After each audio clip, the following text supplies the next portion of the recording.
I'm here with my friend Terry Schell. And Terry, due to your long experience and tenure in law enforcement, you've had some pretty interesting experiences. One in particular regarding the Beatles, the famous Beatles. And we would love to hear that story. Thank you, Sue. I'd love to tell it.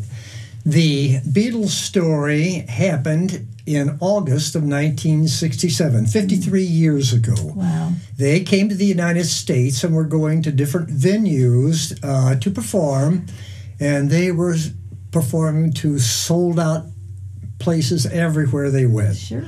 When they came to St. Louis, it was a stormy night. It was raining cats and dogs. You couldn't see the hand in front of your face. It was one of those stormy nights. But they were going to perform whether or not. As it happened, my position that night was to guard a locked door in Busch Stadium. It had been locked, probably sealed at the time they constructed the building, but nevertheless, that was my assignment. So as I stood there on assignment, waiting to see what was going to happen, lo and behold, here came the Beatles. They walked in a side door, all four of them and their manager. I turned around and I thought, I can't believe this. I'm not more than 20 or 25 feet away from the guys. Wow. I thought, oh, this is so cool. My sister, who was in high school, is going to go crazy when I tell her. Well, they walked by, and that was it. They went out, and they performed their concert in the driving rain, I might add.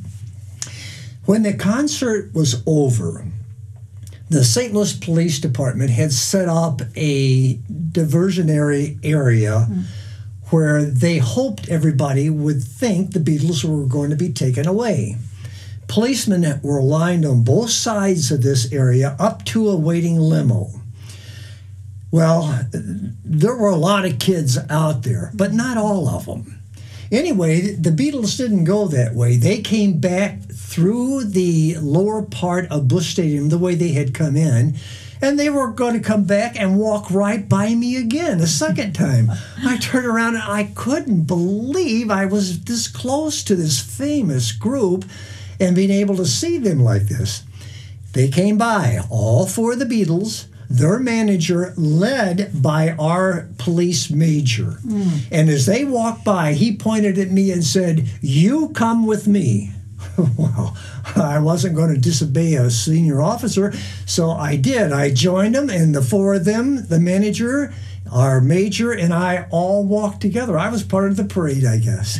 We walked up to the door, but before we went out, which was a different area of the ballpark, the major turned and said, "What we're going to do is take the Beatles out. I have my police car out there, which was an unmarked black beauty, and we will jump in that, and that's all I'll need you for." Well, it was a simple assignment, but here I was rubbing shoulders with him. I didn't care.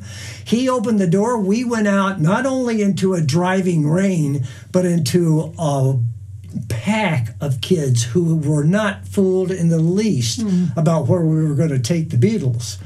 We came out, and he was screaming at me, "Get them in the car, get them in the car." He was using a nice stick to try to drive people away, not hurting anybody.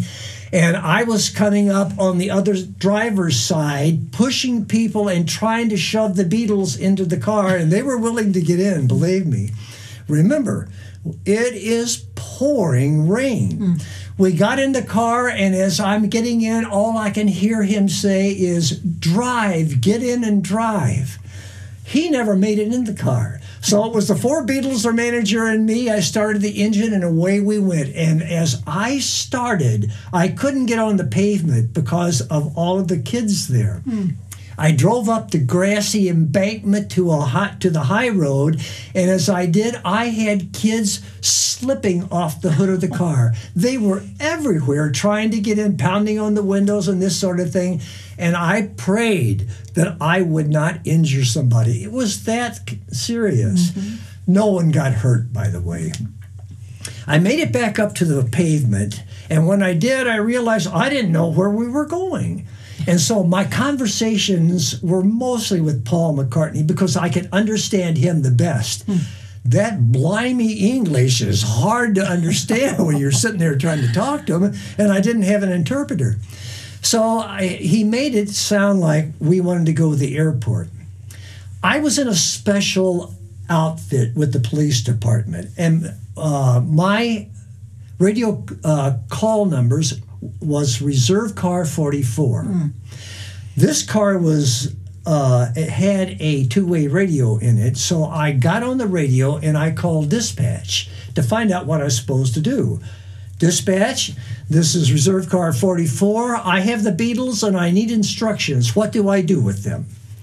A simple question. A long pause. He came back, Reserve Car 44. Go ahead, dispatcher. Reserve Car 44, disregard the Beatles. Special car number 1 has them. Oh, brother. I could see the problem. I came back at him, Reserve Car 44, dispatcher. I have the Beatles, and I need instructions. Where am I supposed to take them? What am I supposed to do? Another pause. He came back, a little bit testy. Reserve Car 44, disregard. Special car number 1 has the Beatles.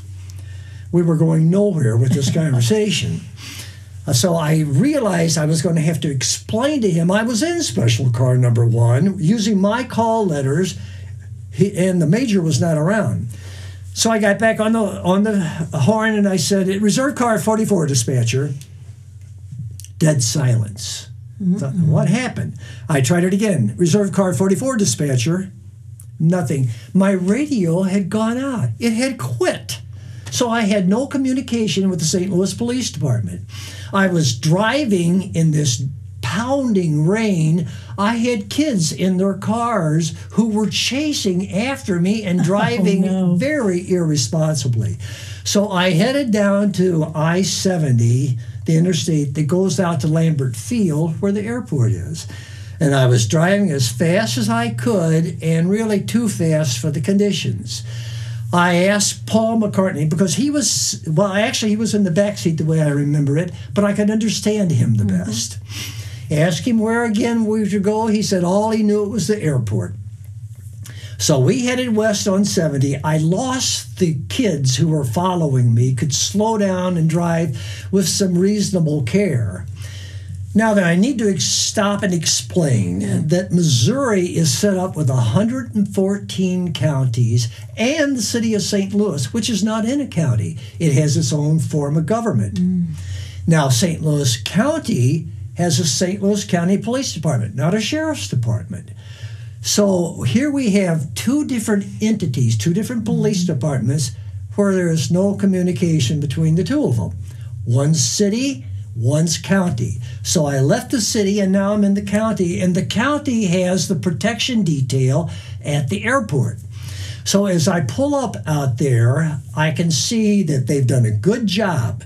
The whole place is protected. You can't get close, but there are cars and kids everywhere. So I pulled up to an area that was the least crowded, and there was only one county police officer there. So I thought, I'll pull up and I'll ask him. Maybe he can get on his radio and find out what I'm supposed to do. So as I get close, I roll down the window and I said, hey. He exploded. Hey? You're saying hey to me? I'm a police officer. I'm a professional. You don't say hey to me. I rolled the window up. I thought, this is crazy. He's going to cause such a to-do. I'm going to have all these people. I'm back in the same predicament. So I left. But I couldn't get into the main area because they had it all protected. You couldn't get close because of all the people. I thought, where am I going to take them? Now, keep in mind, the airport is in the Midwest. And what would you expect an airport to have in the back of it? A cornfield.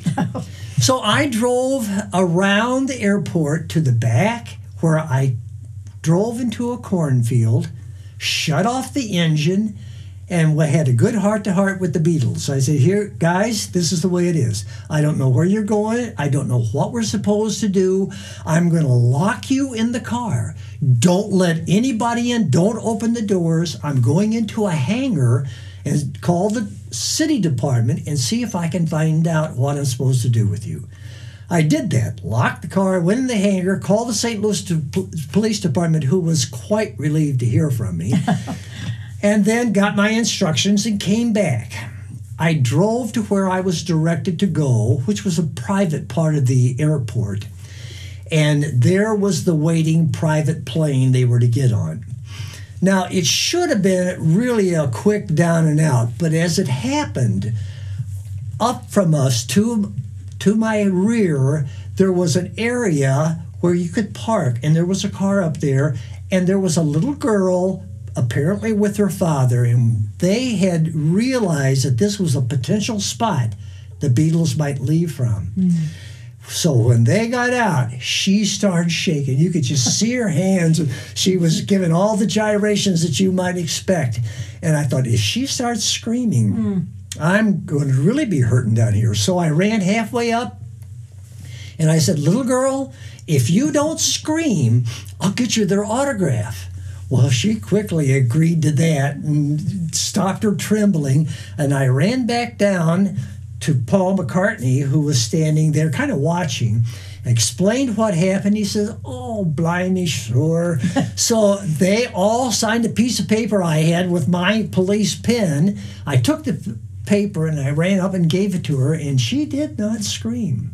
It was minutes later then that the Beatles got on their airplane, and as they went up the ramp, they all waved to me, gave me the thumbs up, actually. Waved to them. They got in the plane, it taxied off, and I thought, well, you got my pin. So they left, and I drove slowly back to the St. Louis Police Department and to the squad room where our special officers met. And when I went in, every officer was there waiting for me. They wanted to know what happened.